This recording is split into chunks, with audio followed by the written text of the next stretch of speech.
The absolute peak of American brain rot comes from Jesse Waters. Back in New York, just in case Fox News viewers were beginning to think about packing their bags and moving to China for the lunchtime lasagna, anchor Jesse Waters, who did not make the trip to Beijing, was on deck to set them straight. Once the United States gets fast food into a country, that's it. Fried chicken, Big Macs, chalupas. They start listening to our music, watching our movies. They start marrying our women. I'm just kidding. We don't allow that. But that's basically now an American colony. We got them hooked, and it's pretty much over. China is an American colony because they have McDonald's? Are you kidding me? McDonald's opened its first restaurant in China in 1990. KFC opened in 1987. For nearly 40 years, American fast food has been in China. And during that entire time, Fox News has been screaming about the China threat. Marco Rubio says China changed capitalism. Tucker Carlson literally said China was practicing colonialism in the Western Hemisphere. The entire neocon establishment has spent decades warning America that China is an existential threat. They've called for containment, they've pushed for decoupling, they've demanded sanctions, they've framed China as the enemy. But the moment Pete Ducey sees a chicken wing, the moment Jesse realizes that Chinese people are eating Big Macs, suddenly China is an American colony? So which is it? Is China a rising superpower that threatens American hegemony? Or is China a weak colony that's been colonized by McDonald's? You can't have both narratives. If China is so weak that a Big Mac makes it an American colony, then why have you been screaming about the China threat for 40 years? They are coping so hard, they've convinced themselves that selling clogged arteries makes them an empire. And further to suppress any concerns Americans might have about China's rise, Mr. Waters offered this pithy analysis of why there is nothing to worry about. The Chinese have a history of expanding and then collapsing, expanding and then collapsing. So Trump, the strategy is ride it out peacefully as they expand alongside them peacefully. And when they collapse, you feast on their carcass. Others were at it this week as well. CBS News, still the BBC's US media partner, even though it's now owned by Trump's backers, also engaged in open propaganda that the White House will have loved. Henry Kissinger must be spinning in his grave. In 1972, when he escorted President Richard Nixon to meet Chairman Mao in what we all still called Peking, he could not have imagined that 54 years later, America would have so completely lost the plot.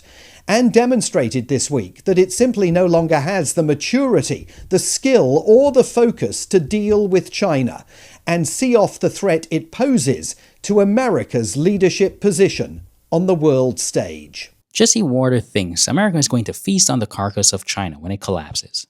Let me show you who actually is collapsing, category by category. Let's talk about the debt. As of May 2026, the US national debt has crossed $39 trillion, now exceeding 100% of GDP for the first time since World War II. Interest payments alone will cost American taxpayers close to $1 trillion this year. That's more than the entire US defense budget. Now, China's government debt to GDP ratio is 99% as of December 2025. But here's a key difference. China's debt is domestically held and invested in infrastructure and productive assets. The US debt is spent on wars, bailouts, and interest payments. Let's move on to life expectancy. US life expectancy now is 79 years, equal to China's. The richest country in the history of the world has the same life expectancy as what many Western countries consider a developing nation. Yep, that's right.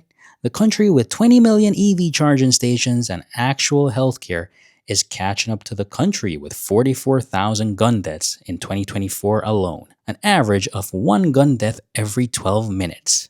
Imagine that. Should we talk about infrastructure?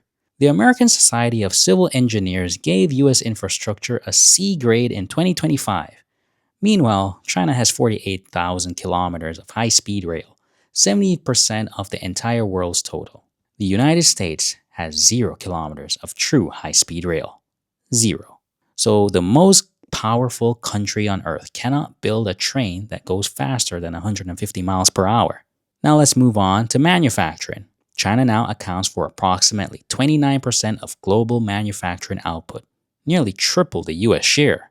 In the first 2 months of 2026, China's semiconductor exports reached $43.3 billion, up 72.6% year on year. China is building the chips. America is begging to sell them downgraded ones. Should we talk about clean energy?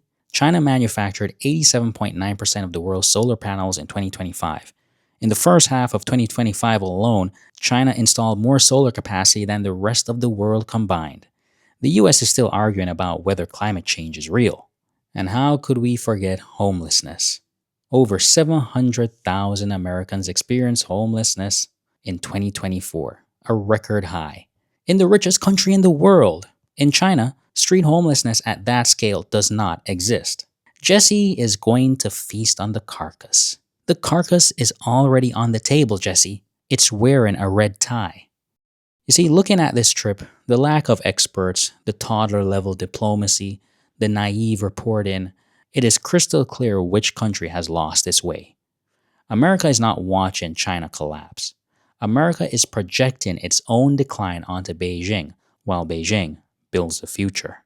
If you're tired of the mainstream media lying to you about the reality of the multipolar world, hit that subscribe button, leave a like, and let me know in the comments which stat shocked you the most. As usual, guys, thanks for watching, and until next time, bye.